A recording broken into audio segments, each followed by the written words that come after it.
Welcome to Little Hall Homestead. Today I'm going to be working on a snowblower that kind of bit the dust on us. If you've ever had this problem, your small engine will start up. It'll start going until it about 5-10 minutes, and then it just dies. It just loses all power. And that's what happened to this snowblower. After doing a little research and talking with a friend of mine that does small engine repair for a living, determined that the coil was bad. So we've got everything stripped down to this point. We have our new part, our new coil. We're going to install this, trade this for the one that's on here. So we've got it unbolted already. Let me get you closer so you can see what I'm doing. So we've got the coil unbolted right here. So you can see it's magnetized, sticks to the flywheel. Just have to be really careful to snake all these wires that we've disconnected out. You don't want to mess up any of your carburetor connectors. All right, there we go. Okay, so there's the old one. So now it's just a matter of getting the new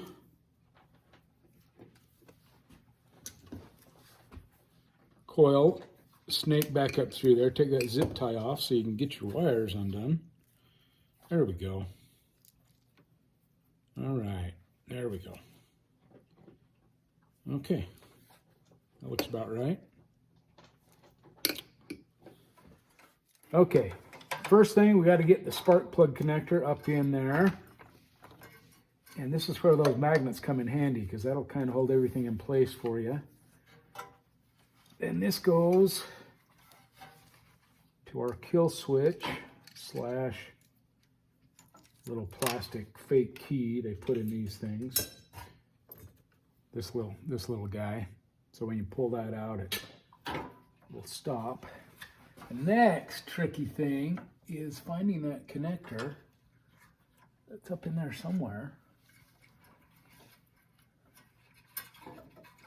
No, I disconnected it. I know it's in there. I just got to find the stupid thing. That's why we have flashlights. Oh, there. Is that it? No, that ain't it. Oh, there it is. Okay, found it. Whew. Okay, next thing.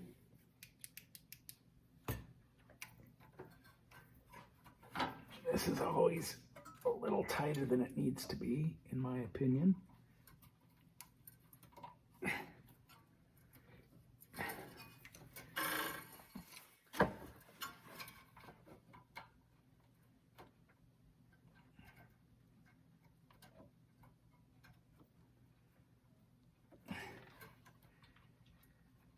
Well, in theory, that should just slide right back on there. There we go. Hear that little click? So I don't know if you can see that or not, but you've got these two little clips on each side of this connector that clip over a little ring on your connection in there. So we got that connected. That should be the hardest part. Now, while we got everything kind of hanging here, we're going to put these bolts back in the coil just to hold it in place, just in case. You don't want to tighten these yet because you have to put a gap in between the flywheel and your coil. We'll do that in a minute. So just loose finger tight is good enough for now. We'll come back later and I'll show you how to gap that. It's pretty technical. Not really. Okay, so there we go. We got that all connected. There's our new kill switch. There's our new... We need to put our spark plug back in. So one of the things that tipped me off that it was an electrical problem, whenever your engine stops running, it's usually one of two things. It's either not getting fuel or not getting spark.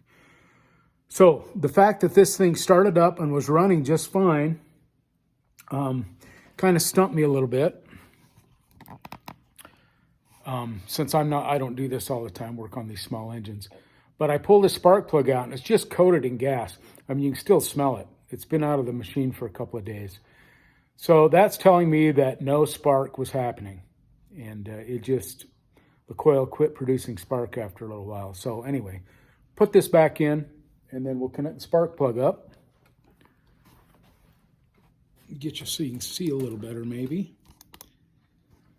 The spark plug is really kind of a monster to get in there.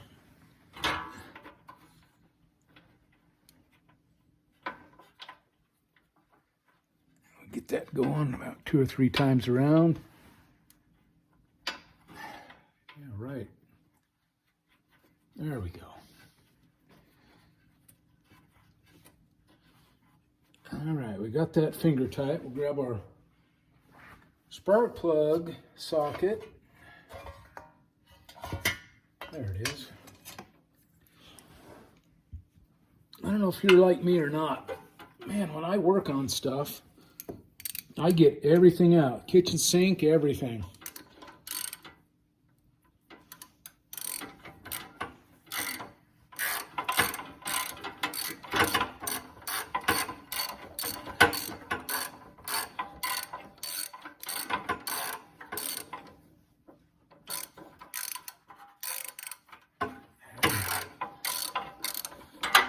Boy, a lot of threads on that little dude.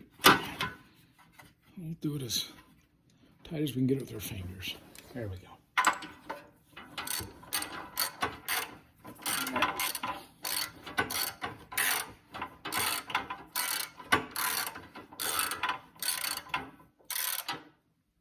There we go.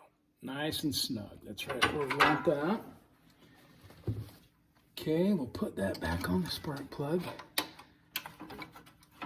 Make sure that's seated nice and tight, like that. All right. Now it's just a matter of connecting up the connectors to the kill switch. Like that, nice and tight again. All right, so now we are ready to start reassembling everything. First things first, I've got to put that back on there. I'm going to clean it up a little bit. Everything is just coated with gas since it stopped getting spark.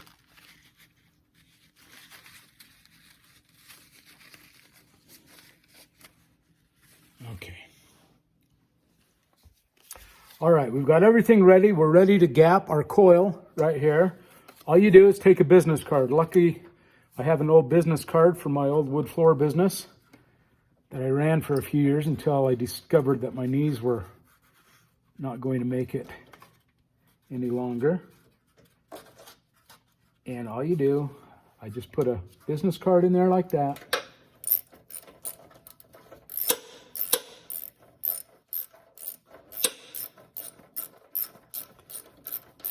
Tighten that up.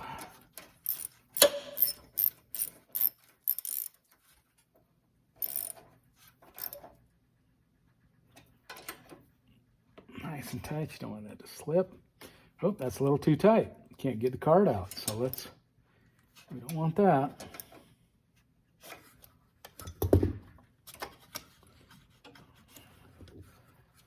Let that slide just a little bit more. There we go.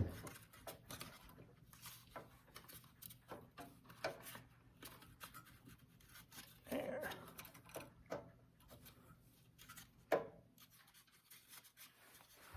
That's better.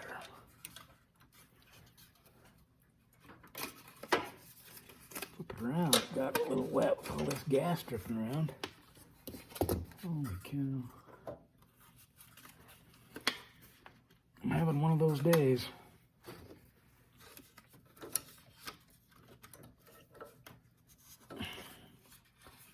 Come on. There. Now, that business card's all the way in there. Now we should be good.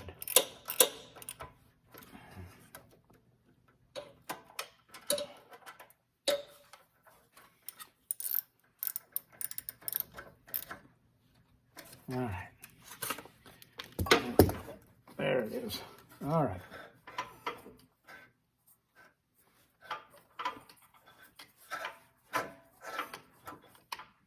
Okay.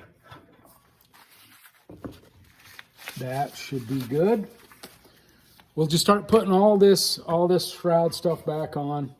Get all this back up on there. It's just reversing what you did a few minutes ago, taking it apart.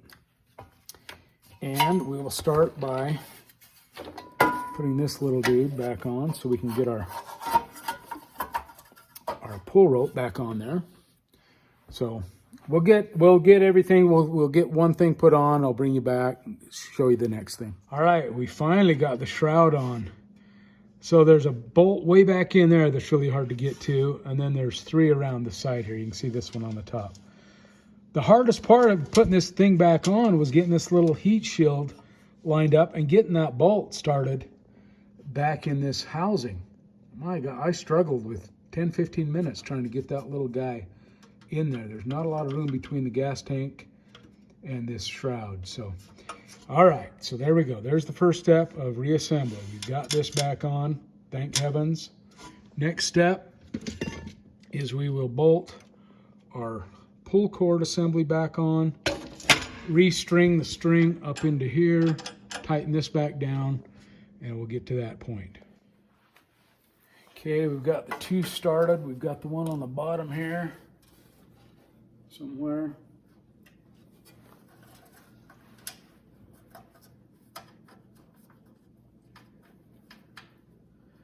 Huh, a couple of bolts. Wonder where those came from. Guess we'll find out.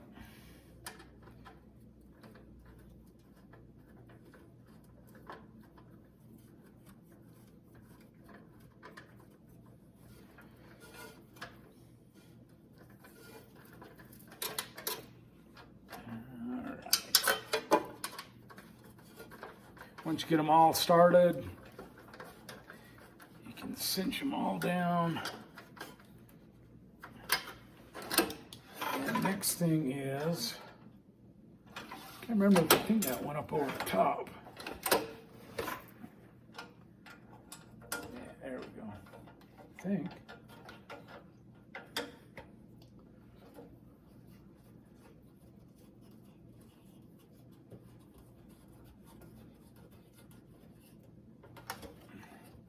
Looks like it's been rubbing right there, so I didn't pay attention to it very well. But that looks like where that goes. Okay, there we go. We've got the assembly all put back together. Now, I don't know if you're like me, but I would love to have a video so that I could replay this when I take it apart, which I probably should have done. Anywho, this had a electric start on it. So I bought this used. This was taped over, so that tells me that maybe the starter's not working on this. But once we get it put back together, we'll plug it in and see if this will fire. See if we can get that starter to turn.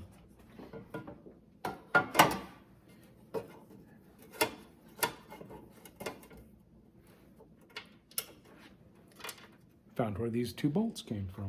Look at there. Maybe.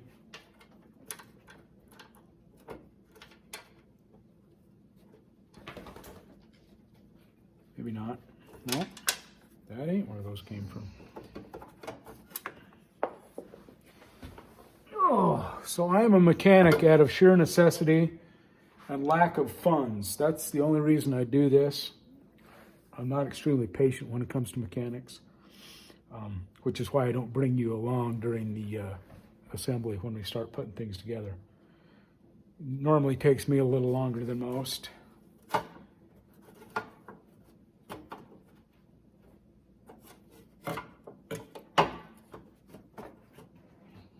All right, let's see if I can't find the right bolts for this.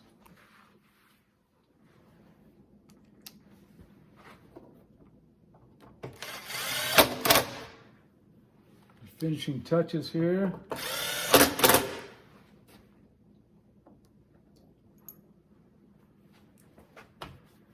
like I gotta flip it around. Move my crap out of the way.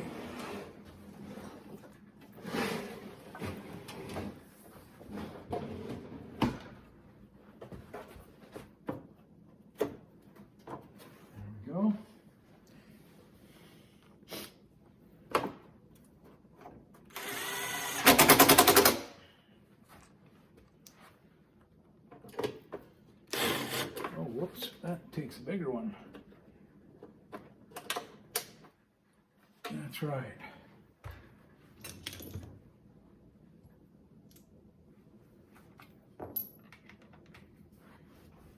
In my search and discovery method of trying to figure out what's wrong with this, I did take this off to find that the belt was a little worn, so we put a new belt on it. But this screw right there, not only holds the shroud on, but it holds this casing over the belt drive that's right here, that runs from the shaft of the motor down here to the auger that flips your snow around. Okay, we've got the front ones to put in here. And we should be ready to fire it up. All right, it's all put back together. We're going to try this electric start that was taped over when I bought the machine used. We'll see if the starter actually works. Wah, wah.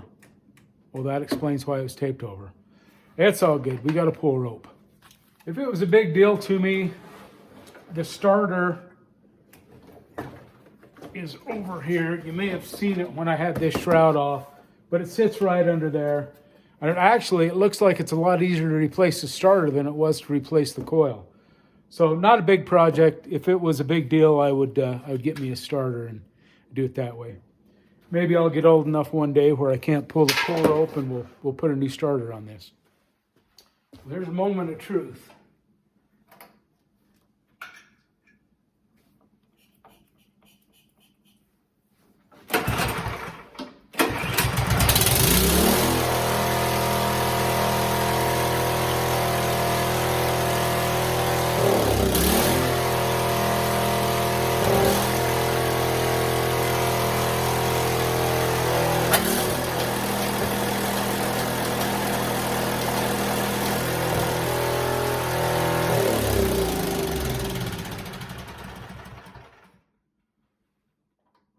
It works. I think something with my throttle here is pinched because my throttle, if you noticed, it wasn't slowing down the RPMs at all. But we'll fiddle around in there and see if we can figure that out. And then we'll start it up and let it run for 10-15 minutes and see if it keeps running. And then hopefully it will. And the problem was the coil. So happy it runs. We have no leftover bolts, screws, or fasteners, which is a plus. I like that. You never know. Like I was saying, I'm a mechanic out of necessity and lack of funds. That's what motivates me to tackle these kinds of projects. It's not my favorite thing to do, but it's rewarding when something actually works once you get it put back together. So thanks for joining me today on this little mechanic and project, get this snowblower up and running. And now we just need some snow. We'll be in good shape. As always, thank you for coming along, visiting me here at Little Hollow Homestead. And until next time, have a good day. See you.